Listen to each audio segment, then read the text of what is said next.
All right, we are live. Hey everyone. Happy Friday. Is this Friday? No, it's Thursday. Thursday. It's the Ha- family meeting. oh, yeah. Oh. Happy Thursday. And we are doing the family meeting a little bit early today. Krista and I are traveling, and this was the best time for us to squeeze it in. So we're sorry if we've thrown things off for you today.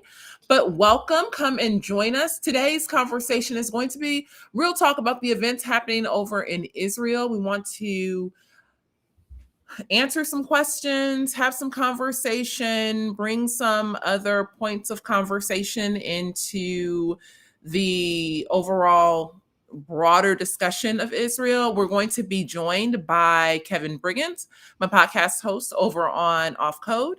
And so, yeah. Yeah, what Have we anything did else? yesterday, I made a post as we were driving to the airport of just inviting questions. And so far, about 40 something of you have responded with questions on the Facebook post. So we thank you for that. We're going to try to field a few of those. And this will be the first in what will likely be a few conversations related to the events in the Middle East. And we're not going to be able to tackle everything in one discussion, but we do want to get the ball rolling on a few issues that we're noticing on social media and do just as we always do, helping you make sense of what's happening in the world from a biblical worldview. Yeah. And we're not going to pretend that we have all the answers. Yeah. But we will do our best to navigate at least a few of these. As Krista said, we will have more conversations. But today we're going to do what we can. Yeah. So let us know you're watching and just type that in the chat. Let us know you're watching. That'll really help to push the stream out to other people. And like the stream, hit that thumbs up for us. That will really be of some help. Now, my live stream is acting a little funny on Facebook. It sent out the wrong title and the wrong description. So this is not the stream about worldviews. That was on Tuesday. But we will be talking about the events in Israel. Okay, with that, let's bring Kevin on. Hey, Kevin. Hey, how y'all doing? Good. How are you? I'm good. This is going to be a little bit different type of discussion than we normally have. So It is. It is. And you are just... You're at your mother's. I was going to say. I am. Yep. I am at my mother's. So a little bit different location than normal, a little bit different background. Yeah. But we're in a hotel. Yeah, we're in a hotel in Charlotte. So yeah, but it's an important topic that we really need to discuss. And so yeah. So rather than waiting another week, we thought we would just hop on here and do the best we can. Yeah. So Brandon, glad to see that you are watching, and Rob's watching from Los Angeles. So if you're power to the people in Los Angeles, man, holding it down with them gas prices. Yes. Have we hit $7 yet there? Yeah. So, we almost. Man, it's crazy. Almost. Well, we're going to kick off the conversation. I first want to start just as an organization of the Center for Biblical Unity and say that our position is that the murder of people, innocent people, is just deplorable. It's wrong. This is not something that we look at and we take lightly, or we think, well, we'll get around and say something, when we can. Many people might be wondering why it's taken us so long to come out and say, well, this is wrong. We always want to make sure that we are saying things that are in line with scripture, and that we are not just rushing to put out statements, the way, some people just, okay, well, I have to make a statement. We don't take that approach. We will speak and say after prayer and after research and things like that. And, we definitely, our hearts are with those who have died, who are, family members of people who have died, friends, loved ones, those in the region, those who are witnessing this or who know people who are involved in this. And our prayer is that people would come to know Jesus. that those who do not know Jesus would come to know Jesus. And honestly, our prayer is that those in Israel would come to know Jesus, and that those who are fighting in line with Hamas or in line with Palestinian efforts would also come to know Jesus. That is the only hope that we have for our nation and for this world, for every nation. And so we ask that you also pray with us as our hearts are saddened and confused and angry and, wrestling through all of the emotions. But our greatest hope will always be Jesus, and our prayers and our hearts must align with him and his plan. We talk a lot at the Center for Biblical Unity about transformation, cultural and social transformation, but make no mistake about it, that our position is that changing systems and structures will never change hearts. Only the gospel can do that. Yeah.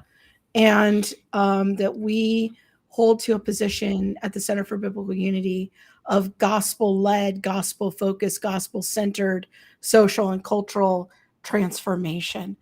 I don't know, Kevin, do you want to weigh in on that?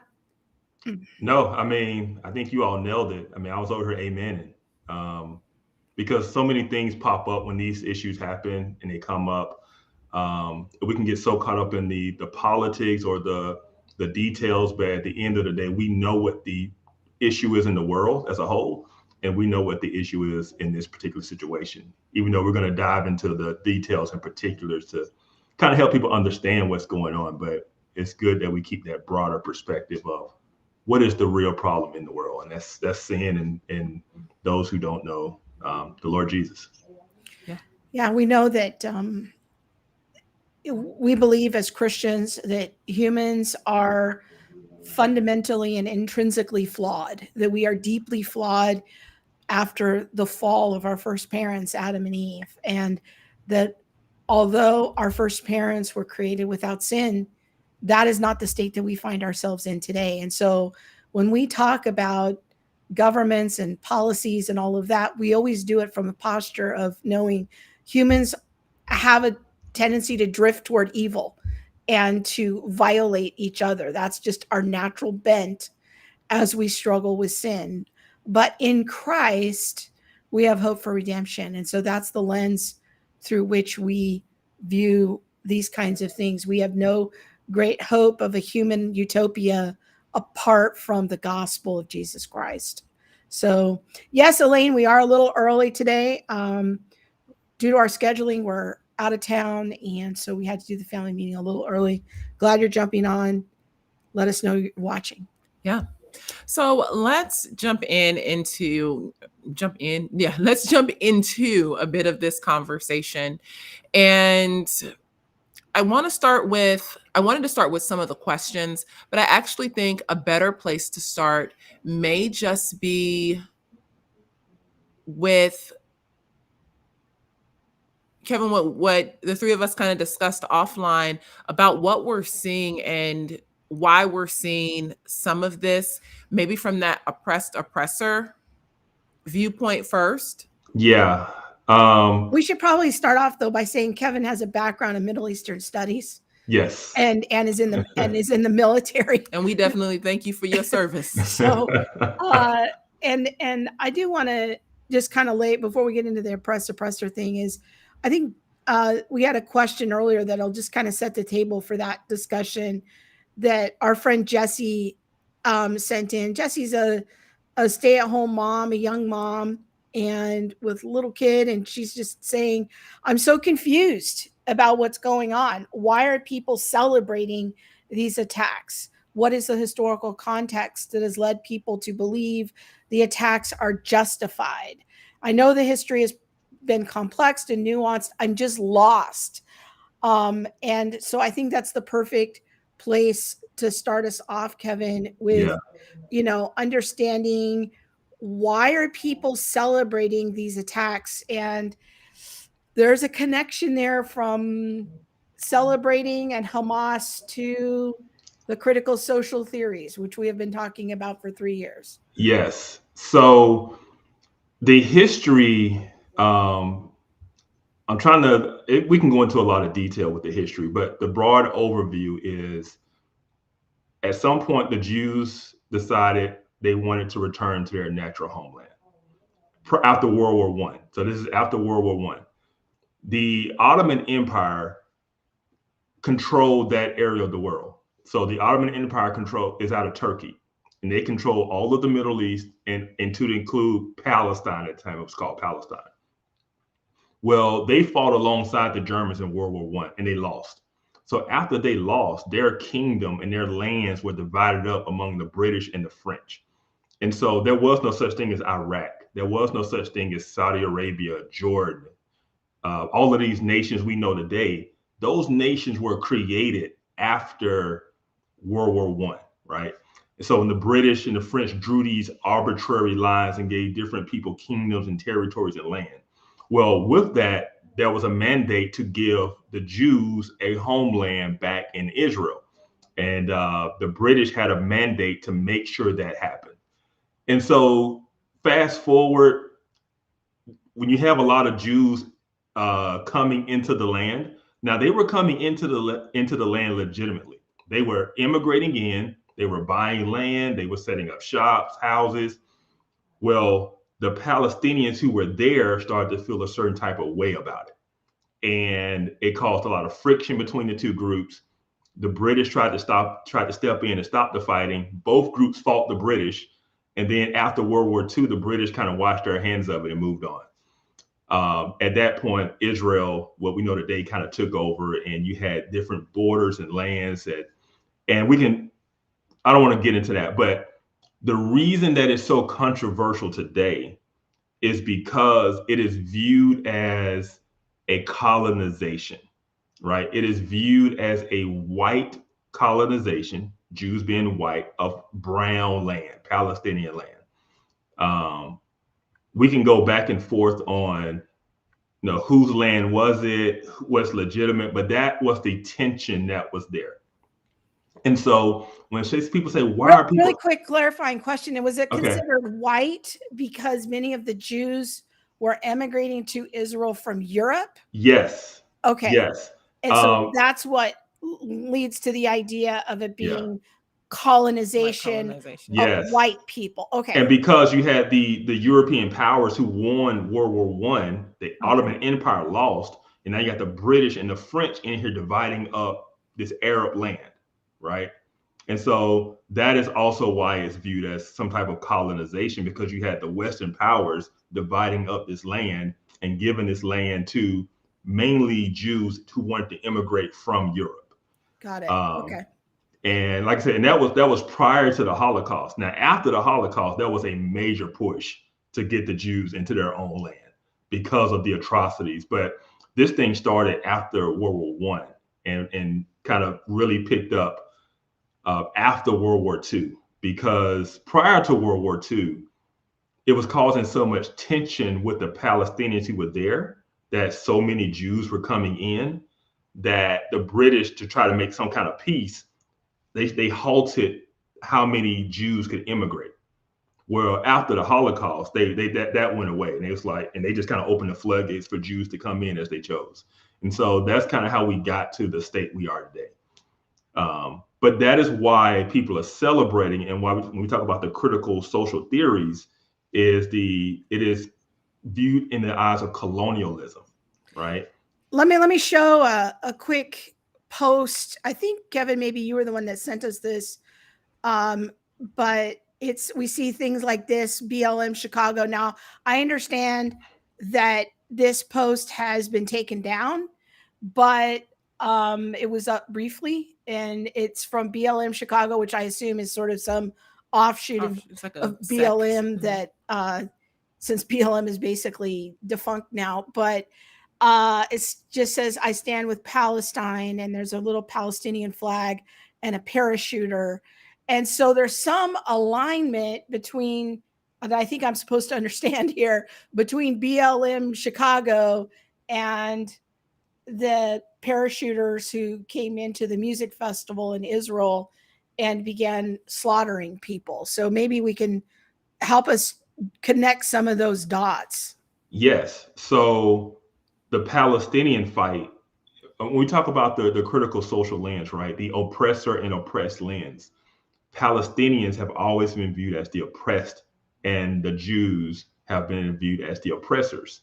So groups like BLM, and especially all of these universities who put out statements supporting the Palestinians, it is because that is viewed as the moral side to take. It is the side of the oppressed, right?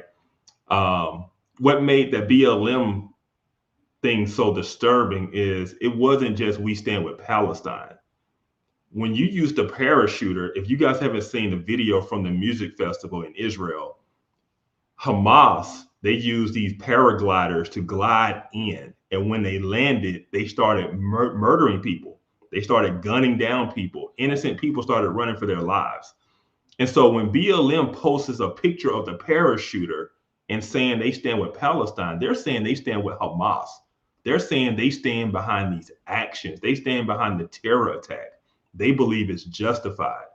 And to tie it into kind of a BLM narrative and the critical social theories, the oppressed is kind of justified in whatever they do to the oppressor, right? It's justified. It is a liberation movement. It is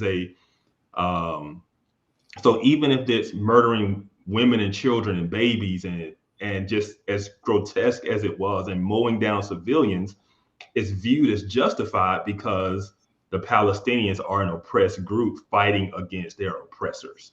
And so that's the framework for which people are seeing this, and the reason some people are celebrating this attack, even as horrible as it was.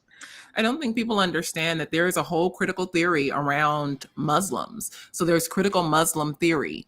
And I know when I sent that to you, you were like, no, but yeah, there's critical Muslim theory that looks at Muslims, and there's different angles at which, you know, some critical theorists will apply this, but I just listened to critical Muslim theorists and Asian studies theorists who saw all Muslims as being a oppressed people globally. And when you look at something like Palestine and Israel, Palestinians would be considered an oppressed people. And so going back to Marx, because much of the critical social theories have their foundations in Marxism, this idea of revolution, this idea of freeing the proletariat or the oppressed, and or freeing the oppressed, this is just an extension of that. This is what it looks like. This is what it looks like in real time, that by any means necessary kind of, we can call for violence, we need revolution. That is what this looks like. And people don't understand that that's what it really looks like. This is why BLM can post and I'm not saying that this is every BLM person, so I want to make sure that I clarify that, but that someone who supports BLM can post a picture like that with the parachuters and the Hamas flag and standing with Palestine, because that violence is what is necessary to create the revolution, to bring freedom and liberation for the oppressed. Let me show one more picture here of another social category. I just want to make sure people are really drawing the connection between the world events and the critical social theories. Here's a picture from a few days ago, Queers for Palestine. And it's some, I'm going to guess they're all women. I think one of them is non-binary, but that they're holding a banner that says Queers for Palestine, Queer Action Collective. And so this, again, if we think about the events of the last few days. Before we go on to the events, let's describe the flag a little bit more. So it's a big banner, but it has the Palestinian flag on it. It's Queers for Palestine. And then on the opposite side of the Palestinian flag is a rainbow flag with a fist, which is often acquainted with like the revolutionary fist, solidarity, the even at times, you know, Black Lives Matter. Like we see this fist a lot, and so that is the merging of all oppressed groups. This is why we can see the Black Lives Matter and the queer or the trans flag being brought together. Because it is a merging of groups. Go ahead, Kevin. No, I'll just say it's intersectionality, right? Yeah. That's what this is. This is all the oppressed groups intersecting together. This is them uniting together. It's just the naivete and the ignorance is the fact that if those people were in Palestine, they would be killed, right? Mhm. Palestine ain't for queers, right? Mhm. And so that's just where it makes it just, it's really mind-boggling. They would say, hey, we're for these people, but the things they claim to be, if they were actually in Palestine, they would be Killed for. killed for it. Yes. I mean, even aside from the whole intersectionality component, you're just American. Oh, Like, yeah. can we just talk about that part? You know? So Yeah. Neil Shenvi, our friend Neil Shenvi, tweeted out, like, you can't understand what's happening in the picture Queers for Palestine without understanding this kind of matrix of oppression. And I'm going to make it a little bit bigger here for people to see it. But this is from a textbook. And you see here that, you know, the minority group, about 2/3 of the way down, one of the minority targeted groups is that of Muslims, whereas Christians are on the other side of the equation in the dominant group. Well, who else is in the marginalized targeted group? People of color. So it'd be like the BLM, the queer, the transgender, and the gays, lesbians, and all of that. So when you see people talking about oppression, colonization, it is to some degree with this lens in mind. Well, and this is what we've been saying for a while, is that this can never be divorced from the conversation of race, but they all go together. And so when you think about critical queer theory, critical race theory, you also must think about critical child theory, critical religious studies. All of these critical theories are one, and they merge and they bridge with this idea of proletariat or oppressed people. And so when we think of who are the oppressors, we need to be thinking of Christians. Christians are the highest oppressor. So Through this lens. Okay. Yes. And so, and I'm only talking about the critical social theory lens. Christians, white men, biologically straight men and women, those who identify with their naturally born genitalia, you are considered oppressive. Now, when we think about Christians, evangelicals, Protestants, we are oppressive toward every other religious minority. According to this theory. According to this kind of chart. Well, that's not our position, but that's according to the critical social theories. And yes, and it's important. Like, we know our position. Y'all should know your position. But do you understand the position of your enemy? We need to be understanding why people are going to look at us with side eye, and why both in our country and abroad, people will say, well, you are the oppressed. Now, the oppressor. You are the oppressor. When we consider Jews, though, you can ask the question, well, why if Jews are considered a marginalized group, would, they also be attacked? Well, there's going to be degrees and hierarchies, and there's also going to be an intermediate group as well. And so Jews would fall somewhere in between that. And if they're considered white because they were originally immigrants coming from Europe, that explains some things.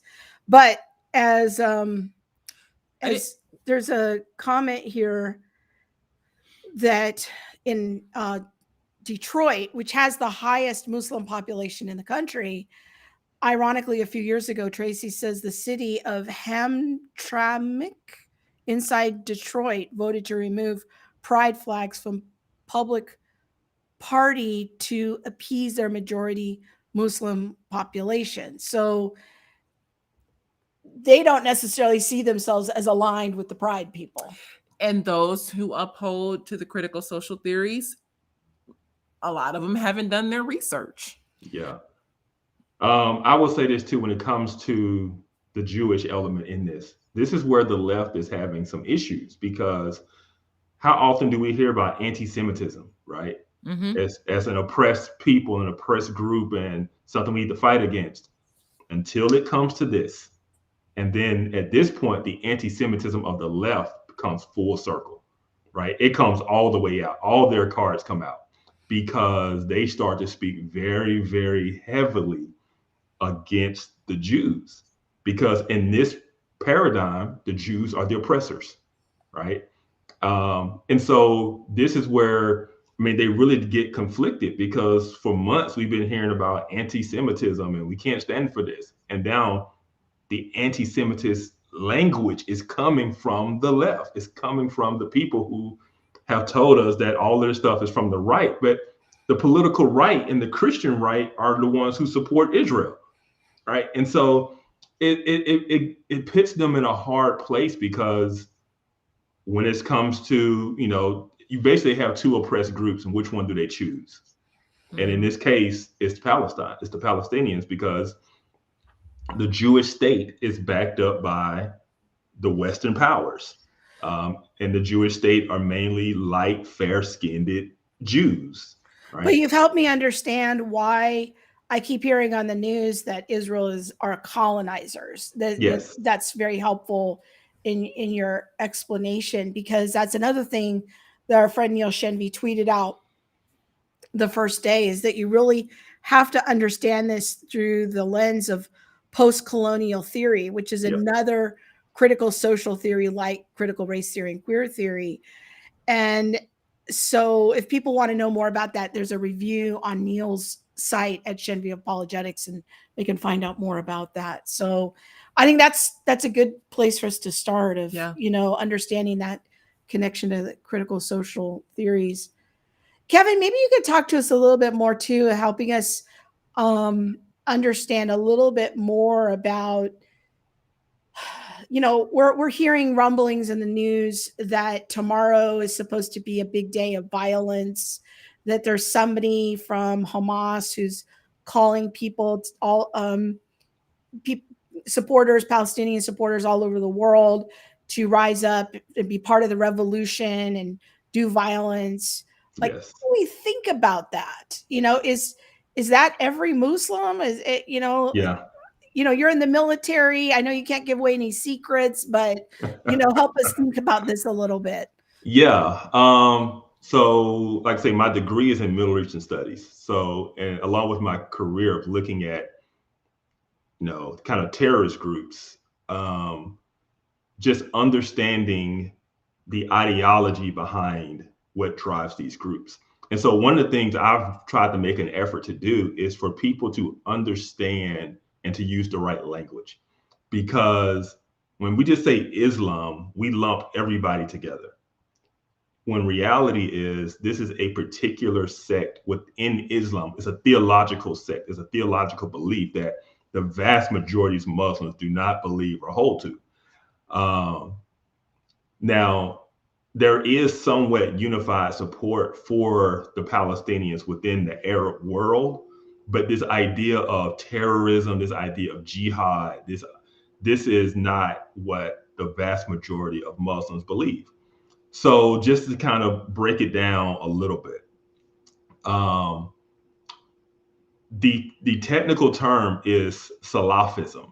Salafism is the best way to understand it for our audience is it is a puritanical reformational movement of Islam.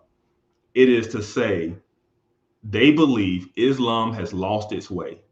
They've departed from the good book of the Quran and the ways of the early Muslims. And so it is a reformation to go back to the earliest practices and beliefs of Islam. That's why you get a lot of the, talks about Sharia law and a lot of the somewhat what we would consider very kind of brutal tactics, because you're talking about what was okay in the 6th, 7th, and 8th centuries.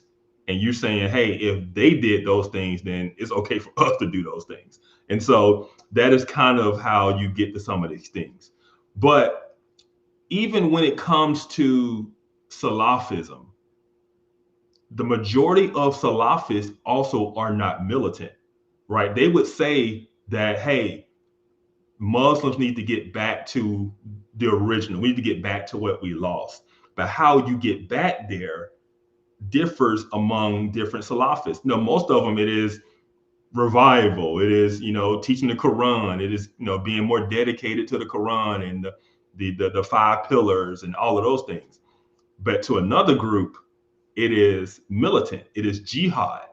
And so jihad simply means to struggle. And historically, jihad has kind of been an internal struggle. Like as Christians, we might say we're struggling with sin or something like that. So if you were struggling with something, it was considered a jihad. Well, they took that internal struggle and applied it to this outward militant war, right? This jihad against the great Satan, the jihad against the West, the jihad against oppression. So when you think about jihad, you have to think about it in terms of a liberation movement.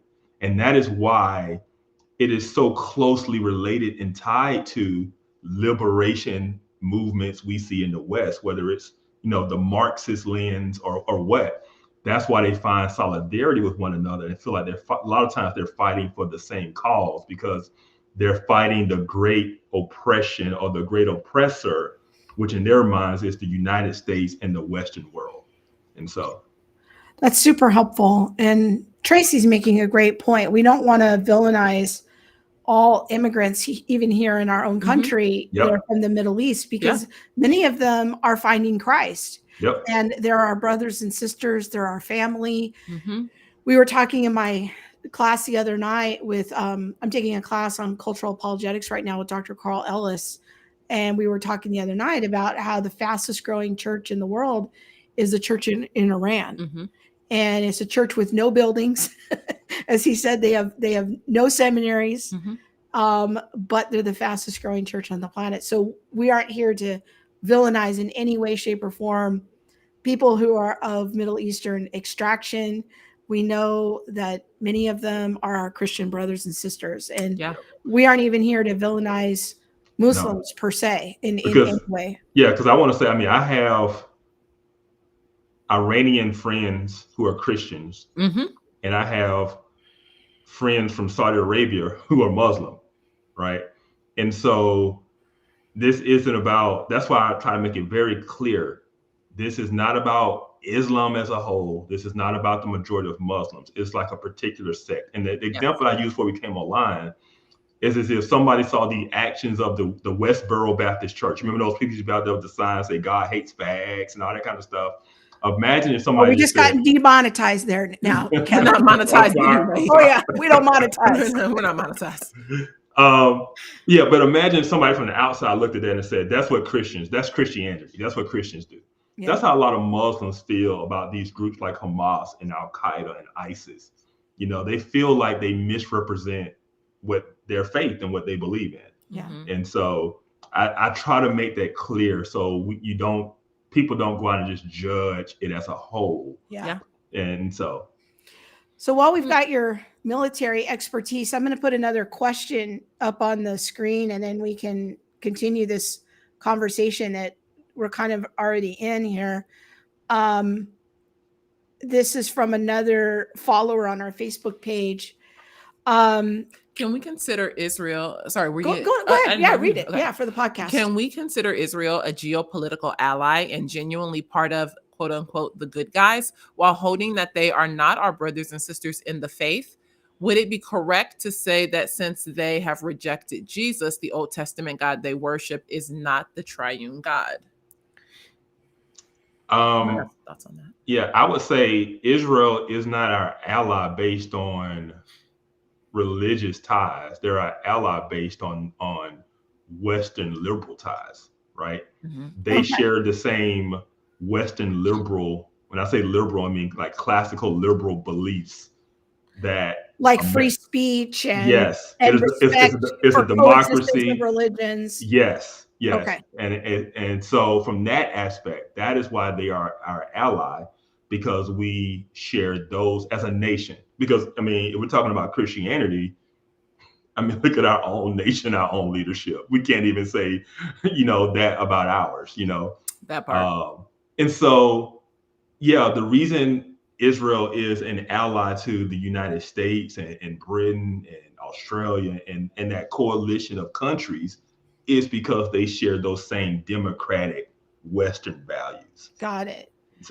So it's not that we're not allies with them for religious reasons because we're so-called Christian nation and they have some connection to the Bible because of being Jews. That's not the source of our allyship. No. Okay. Can you put the thing? I wanted to see the comment again. Oh, sure. Yeah. Thanks. I already erased it. Oh, no, I can put it back. So I wanted to just here we go. Offer some clarification on wording. The commenter says, while holding that they are not our brothers and sisters in the faith, I just want to never group everybody together because there are Israelis who live in Israel who are Christian as well, who have put their profession, hope, and trust in Jesus. As there are people living in Gaza who are Palestinians. Yes. Mm-hmm. Yeah. Yes. So, yes. There are Palestinian and Christian Jews. Yes. And so would it be correct to say that since they have rejected Jesus, the God of the Old Testament worship is not the triune God? So I just wanted to offer that clarification in looking at the God of the Old Testament and all of that. That's not the discussion for right now, but I do want to bring clarity for that. Yeah. And as we kind of thread through this, hopefully we will be able to get to like, who was the, what is the God that Jews worship and that Old Testament God and, things like that. But for today's discussion, just being careful as to how we refer to people, the same way that, not every Muslim person is a jihadist and someone who, upholds jihad and the tyrannical revolution and terrorism and things like that. And I will say this about the Jews and the religious Jews, not just the secular Jews, but the Orthodox religious Jews. While we know as Christians, they aren't our brothers and sisters, we know they need the gospel. But because they hold to the Old Testament, because they hold to so many of the things in there, we share a lot of things in common with them. We share a lot of values and beliefs, and we can have discussions about the Torah and, and the writings and the prophets, and we can have these discussions with them. They value that. And so we know it's not a matter of salvation. No, they still need the gospel, not our brothers and sisters. But at the same time, we have a lot in common, right? And that's why when we talk about our nation, we said, what was our nation founded on? It's always Judeo-Christian values, right? And so a lot of the things that we talk about here at CFBU, when in the culture, we talk about, critical theory and these biblical values we talk about, they hold to a lot of those same biblical values, even though they don't accept Jesus as the Christ. They're lost in that way, Yeah. But that's how we can also pray for people we know that they too would come to know Jesus as their Messiah, and we can help bring the gospel to them. So, Kevin, I would love to hear your reaction to some things I'm seeing on social media while we're on the topic of Jewish people, and even Jewish people who are not our brothers and sisters. They don't yet know Jesus as their Messiah. I don't know if you've been seeing some of the comments on Sam Say's Instagram this week. I haven't. It's been rough. Sam is kind of been taking a lot of he's taken some hits this week. In there's a lot of rhetoric, even among Christians, against Jews. Things like, well, Jesus said that Jews are their children of their father is the devil. And in Acts chapter 2, that Peter said, may their blood, or when Jesus was crucified, they said, may his blood be upon us. And, and using those statements to apply to all Jews today, and that they are somehow people that we should almost have nothing to do with. I don't know how to think about some of the comments I'm seeing. Some of the stuff I'm seeing is like, it's almost like they're not God's chosen people, so see, that's what they get. which Mhm. I find They brought it on themselves. it is the most Wow. ungracious, uncharitable, Wow. unhelpful, ignorant way of presenting. And of talking about we wouldn't say it about any other group or any other country that took a massacre like that to their civilian population. We would not say, "Oh, well, they're not Christians, therefore that's what they get." We wouldn't say that about anybody else, you know. But there's a lot of rhetoric that, well, what It's- did they do to bring this on themselves? So surely they must have deserved it. And maybe from a military perspective, you can clarify when you use this word civilian, how Yes. is that different than going to war? Yeah. So, we have this thing, called the law of armed conflict or the law of war, where we fight by certain rules. And if in a war, you go after military targets, right? You don't target non-combatants, people who aren't involved in the fight. You don't go after people who aren't, don't have weapons. They're not a danger, not a threat to you. So to that's what makes it different between what Israel's response is and what other countries like ourselves, we go out and we go out and we hit military targets. We're going after tanks. We're going after enemy combatants. We're going after people who are actually fighting, and we're not targeting grocery stores. We're not targeting religious facilities. We're not targeting a concert where people are celebrating and having Or a school good time. children, Mhm. Or school children, preschools, or hospitals. yeah, because the purpose of that is not a military or strategic outcome. It's simply terrorism. It is Mhm. simply to cause terror. So is that the difference between terrorism and War. war? Because Yes, War strategy. the what I'm purpose. seeing on social media is like this conflation of all killing's the same. No, the terrorism is an act of violence for political cause. So it's simply to cause terror, in the for the purpose of a political cause, right? And so Is it that's to what. go after the innocent civilians? Is that what makes it terrorism? Yes, yes. Okay. So if Hamas had a cut through the gates, and they did do some of this, they attacked a Israeli military base.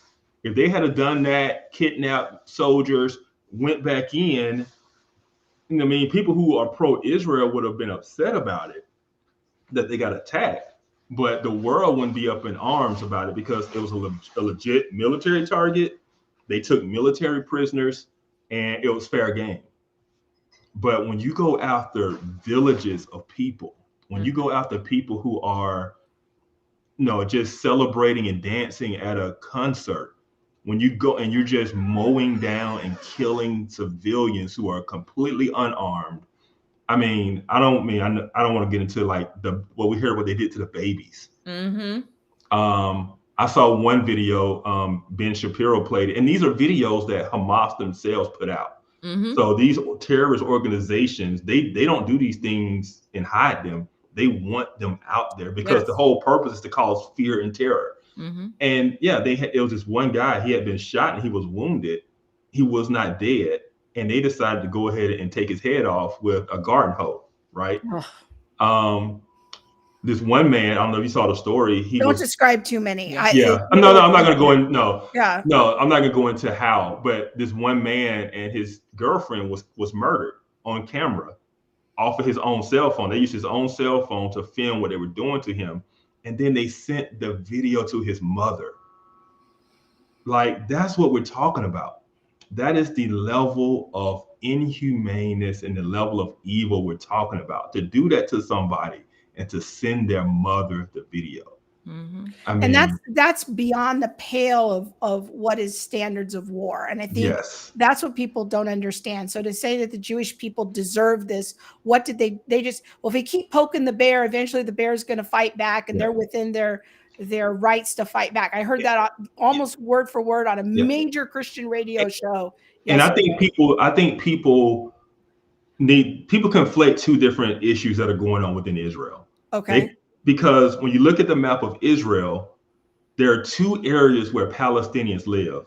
You have Gaza Strip on the west coast, and you have the West Bank, which is actually on the east coast, but it's on the west bank of the Jordan River, right? So you have the West Bank and you have the Gaza Strip. Hamas is in the Gaza Strip, not the West Bank. Where they are currently disputing over land is in the West Bank. There are no Jews in Gaza. They left in 2005. They pulled every Jewish citizen out of that area and handed it over to the Palestinians and said, here you go. It is yours. Do what you want. Right? It was only after Hamas in 2007 won the elections and took over the Gaza Strip that Israel even put up the security measures and the blockade and all those types of things, because a terrorist organization came to power. So they voted in. Yes. So they handed. All right. Let me make sure I understand this. So Israel gave the Palestinian people, the Gaza Strip. The Gaza Strip. Yeah, I play this even to the point where they forced their own citizens out because there were Jews who didn't want to leave. The Jewish government forced their own citizens to leave and said, we are giving it to them. So then that was their land to settle, to own, to flourish in. Yes. But then a couple of years later, they voted into power Hamas. Yes. Which is a terrorist organization to become their government. Yes. And this is what people need to understand about these terrorist organizations and how they kind of tie to what we kind of see here in the States and some other things we can relate it to. They are very big on what we would call social justice. Mm-hmm. They resonate with the poor, because this is what I will say.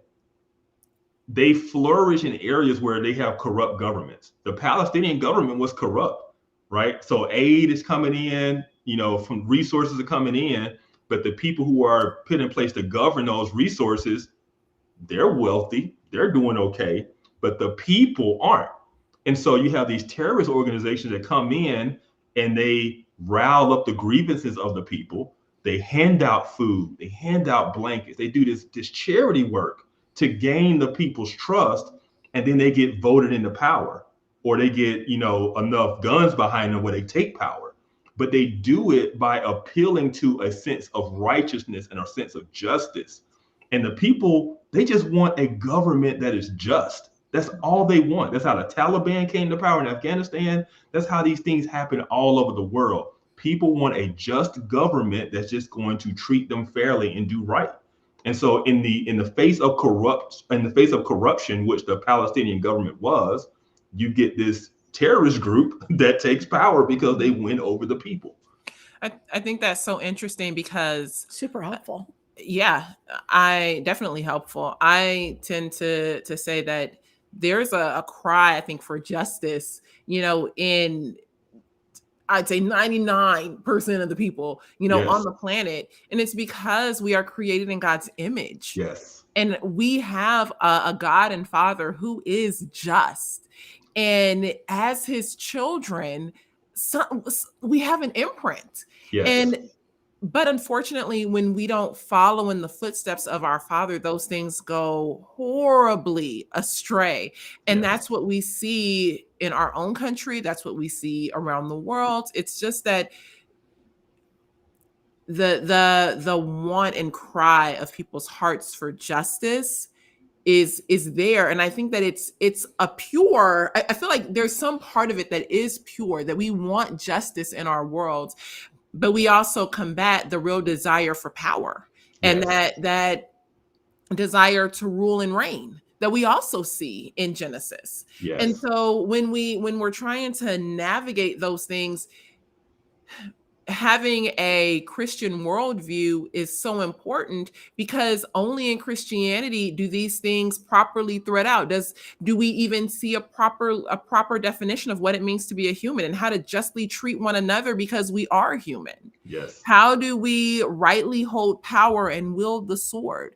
This is what the Christian worldview instills in us that we miss out on when we don't understand the scriptures and have proper relationship with God. Those who uphold a false God or a God of their own making have no want, desire, right to even begin to think that I should do this justly, quote unquote, according to the standards put forth in scripture? What is their foundation for justice? They have none.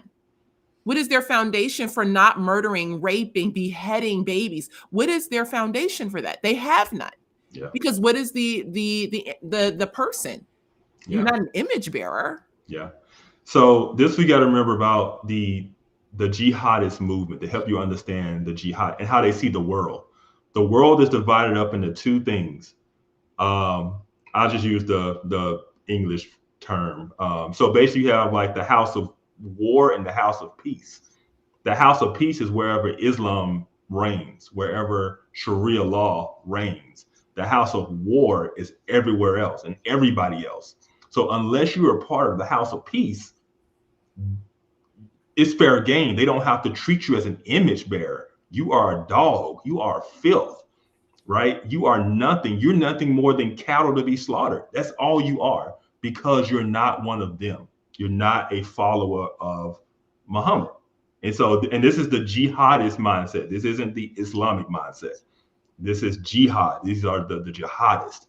And that is how they justify what they do to people, because in their mind, they aren't even people, you know? And so I think it's important for people to realize that. Also, it's important for people to understand this about Hamas and why is this happening?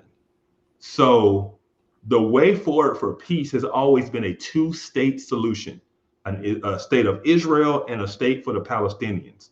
Israel has been on board with that. They will live next to the Palestinians. The issue is Hamas's charter, which founded their organization, stated they are committed to the destruction of Israel. They will never accept a two-state solution, right? Mm-hmm. And so no matter how much peace there is, and this is why Israelis probably have to go in there and just completely wipe them out, because there will never be peace. Mm-hmm. Because their whole statement is to return the entirety of the land mm-hmm. to the Palestinian people. And they believe they will do that with their lives and their blood. Mm-hmm. And there's nothing to take them from that mission, or what they call the resistance, they call mm-hmm. it, you know? And so how do you have a neighbor like that is dedicated to your destruction, no matter what, no matter how nice you are to them, no matter what you do? Their whole thing is, until you leave land that we believe is our ancestors, we will kill you. Mm-hmm. Go ahead. But go ahead. But this kind of brings me back then to where we started in the conversation about the critical social theory. So when we see all of these protests on college campuses and people making statements that we're going to be aligned with the resistance and the struggle and the pushback against the colonization, they're co-opting the framework and all of the terminology from the critical social theories that's already out there in our culture and our public vernacular, in order to, it really instantly builds support for them. Because, oh, well, that's just like BLM. And I was standing for that a couple of years ago. Yep. And, oh, that's just like the queer thing. And I want to love people. And so this is just the natural next step in all of the oppressed groups that I must love. Yeah. And be on the right side of history. Yes. And it goes, and this is why it is a worldview, and this is why it is a religion, because they have a belief of what they believe is wrong with the world. Mm-hmm. And they have stated what they believe is wrong with the world. And that is whiteness, patriarchy, capitalism, right? And so all of that is wrapped up in, you know, the United States. They view Israel the same way. And so that is the issue in the world. Isn't sin, because if it was sin, you can see sin on both sides, right? You can say that this is sinful, this is sinful, this is right, this is wrong. But when you see the lens as what is really wrong with the world is whiteness, patriarchy, and capitalism, well, then you are going to be for anything that is against that, right? And so that's how you lump all of these groups together. That's how you can justify anything that Palestine does or the Palestinians do to Israel, because Israel is the great evil of what's wrong with the world. It is whiteness. It is patriarchy. It's capitalism. Colonization. Yeah. Yes, colonization. That is what they believe is wrong with the world. And their utopia is liberation from that. Right. And so if I'm a Muslim, though, if I'm a jihadist Muslim, that's how I get to peace. 100%. Peace is when I enact Sharia law and I conquer all my neighbors and Yes. force them or coerce them into conversion, and then there can be peace. Yes. And I think I also want to point out about the jihadists and how they view their own Arab leaders. So because of the British after World War II or after World War I and the French carving these lines up and kind of creating these states, these nations, and giving them leaders and putting these structures in place, the jihadists view them as illegitimate leaders, right? They don't view them as Muslims to a degree, right? They view them as Western puppets. And so their goal is to reestablish a Islamic caliphate in that part of the world like they had at one time. That is what their whole goal is. And so they hate the fact there are different nations. They hate the fact that these leaders, rule their individual kingdoms without thought of the bigger picture that they want to bring about. That's why they do this is what I want to say for people to understand. The number one victims of terrorism are other Muslims. That's what we need to remember. They kill other Muslims more than anyone else because they are also viewed as the enemies of progress, what progress means in their mind. And so you can see a lot of similarities between kind of what these groups hold to and believe and kind of the liberation, revolutionary spirit of a lot of the critical theories and how they all see the issue with the world is the West. Mm-hmm. Yeah. It is Western civilization is the great evil in the world, to include Christianity. That is what's so crazy. That I would go so far as to say led by Christianity. Yeah. Yeah, but this is what's so crazy is that our own Christian brothers tried to pull this ideology into our churches. Oh, go ahead. I know we gotta go, but I'm here for that. We gotta wrap. No, we don't. Go ahead and say more, Kevin. No, I'm just saying, like, this whole ideology is anti-Christ. It really is, so much to the fact that you align with a terrorist group because of the way the ideology plays itself out. And they told us that this is what we needed to bring in our church to achieve justice, right? But read those comments on Sam Say's post this week. A lot of Christians saying if we don't side with Palestine, that we're going to be on the wrong side of history. It's exactly what you're saying. Man. And it's like 2020 all over again. It really is. It really is. Because this is my point. Regardless of the historical context, regardless of what you feel about the state of Israel and the plight of the Palestinians, whatever side you're on, we should all be able to say what Hamas did was wrong, was evil, regardless of with no qualifiers, right? Mm-hmm. You say that's just wrong. And so the fact that BLM Chicago would put out that flyer with the paratrooper coming down, mm-hmm. knowing what they did to those people is just so sick. And they took it down, but I've gone to their Twitter page and seen their comments since then. They are joyful and gleeful in this. And mm-hmm. so it's really sad and it's evil. It's an evil ideology, and that's what people need to realize. Once you understand the critical theory lens, once you understand the oppressor-oppressed lens, you can understand their worldview and how they apply it to different situations. It's the same thing over and over again, whether it's Israel, Palestine, whether it's black, white, whether it's male, female, whether it's, able-bodied versus non-able-bodied, whatever the categories are, whatever the situation is, apply the lens and you will understand how they see it. Well, we're going to have to put a bookmark there and continue these conversations moving forward, because I'm sure that this is going to be in the news for a while as things continue to develop. Thank you, Kevin, Yeah, absolutely. helping us process this and begin to do that. And again, we're not trying to say the Israeli government has never done anything wrong. And much like our government, they do wicked things. Our government does wicked things. But even so, the Jewish people did not deserve these attacks. And so let's just be careful in how we're showing up out there. Yeah. Do you have any last words? That would be my last words. I would be my last words would be agreement with that. And just to be careful as to how we speak. And gosh, remember that you don't know who might share your post, see your post, be eavesdropping. Yeah. Reflect Christ well. We don't want to be those people. And I am guilty. Like, I have at some point in my life been that person to just speak.